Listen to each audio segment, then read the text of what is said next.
og til tjøkkenen okkara liv her av foldon, at vi avgjera hvordan vi får bruke okkara liv i avløgan.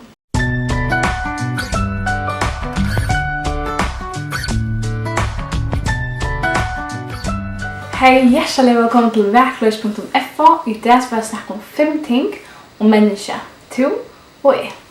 Jeg får lese ur Hvat lærir Bíblian, setningen som er menniskja. Jeg kjenner, ikke vi kjenner sannløgan om menniskja, må vi vende oss til Bíblian. Det som Gud sier okkom vi vet at menniskjan sannløgan. Nummer 8. Upphav menniskjans. Det helt naturligt att människor vill veta om sin upprona. Så är det alltid värre och det är mycket hamnspekingar som till tojer har sagt sina hugsan om hur människan kommer från. Och i det så är det evolutionen. Det säger att det lära att människan är mätt från lakreskapningen och så uppefter. Men Bíblian säger att vi upphavar skapte Gud himmel och jord. Och här vi läser vi att han ösne skapte människorna. Och så kommer vi spyrja det som människan alltid har spurt. Hvat hövudsendamål människans? Du kan säga det är ganska fånig god utbygging, leva gott liv, få en tjej eller märka. Bibeln säger att det är inte hövudsendamål människans. För att läsa ur Esaias 3:4 och som har skapt mer till dord. Bibeln säger att hövudsendamål människans är att ära Gud. Nummer 2.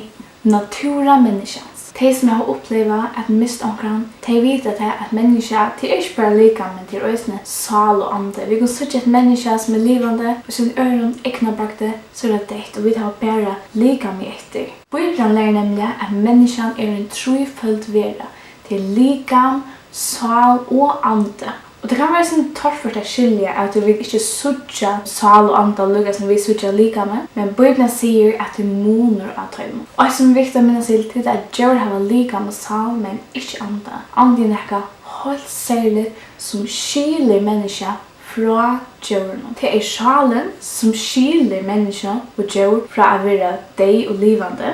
Men det är anden som gör dem för att ha samla vid Gud. Känslor och troaner de spyra ur sjalene, men anden gör där evnene till kunnlega och hugsa.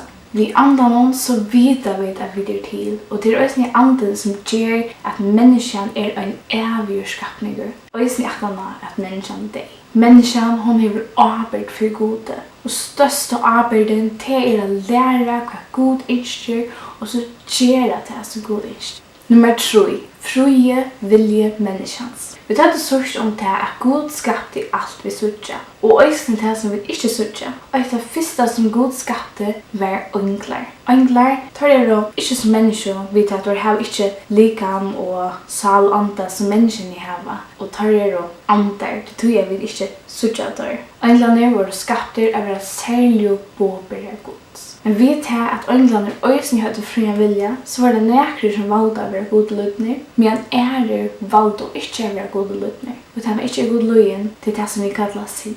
Og det hände således at Lucifer har flottat sig önskan godheiskap. Han ville vara bättre och större än Gud. Så han fick några enklare parstvisar att göra uppröster mot Gud. Vi vet att Gud, han är rättvisar och han tåler inte synd. Två måtte Gud köra Lucifer och Tess var färdig parster honom ut ur himlen. Gud han brötte namnet av Lucifer till Satan. Satan är ju fortfarande Guds. Och Gud han gör det som egentligen en nytt sted till röjer som kallas eldskjegren. Och hessen eldskjegren var fuller av ty önda och rävliga. Ty hessen öngarna var så under och rävliga. Gud skapte detta stege till hessen önglar över räfsar och i. Att få att här som tar upp på bordet. Och de som kommer vid hessen stege, de kommer vid här och i alla över. Gud, han kunde gå och skapt nekvar maskiner att göra som han ville. Men Gud han yngste att det var tjänare och skapningar som inte bara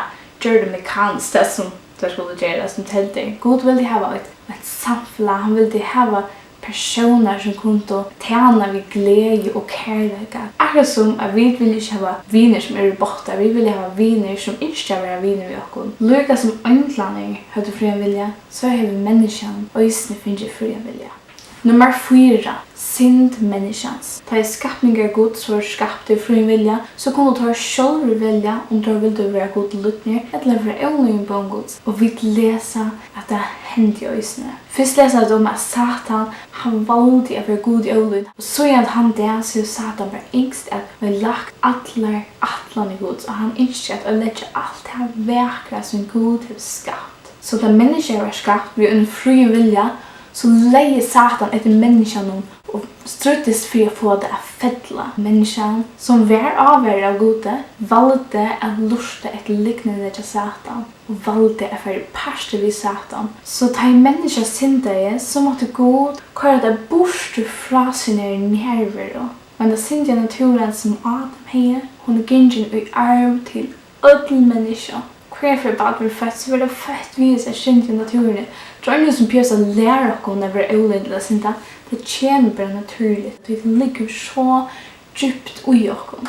Nummer 5. Framtíð menniskjans. Bíblian sier oss at for en stekker, to og kom att standa til svars eller standa til avbyrd for syndene og de hava gjørst. Läsa i uppenbarelserna, jag sa henne dig, stor och små, standa för hasätnom. Böcker var lagt upp. Under bok var lagt upp, det var bok luftsins. Henne dig var dömt efter tog som skriva var i boken om efter verskon synon. Dejen och dejer var och kast i eldskekven. Hette hin annar dejen, eldskekveren. Om onkur inte fanns skriva var i bok luftsins, var han kasta var i eldskekven. Det är så allvarsamt. Bibeln säger i Hebreerbrevet 9:20 och ens om människan leia att dödja en affär och här efter dom. Dejen en verklig och det är något som ingen människa släpper undan. Gud har valt att för ögonstackare ska ta arbete för sina synd och det är jöknon och liv här av foldon att vi avgöra hvordan vi får bruke okkara liv i avløgan. Andi okkara det som kommer å møte Gode, som skapare og domare syno. Rombrevet 3:3 sier ødel hava synda og tøymon fatta stor Guds, og de var rettvisgjord fyrir åndsj av nåde hansara vi endeløsningsne som i Kristus Jesus. Og det rettar som en vers sier det her, at de som har tidlig mot Jesus våren rettvisgjord, og de kom ikke til dom til Jesus har langt tidlig domen for tørre synd. Jeg føler at det av tidlig mot Jesus ikke, så føler jeg at det gjør det var sånt. Og det kan gjøre så en fall som at bene på når man ber Jesus kom inn i sitt liv og takke sine synd. Så takk for det. Og ha en god dag, og jeg har en kan signa deg til det.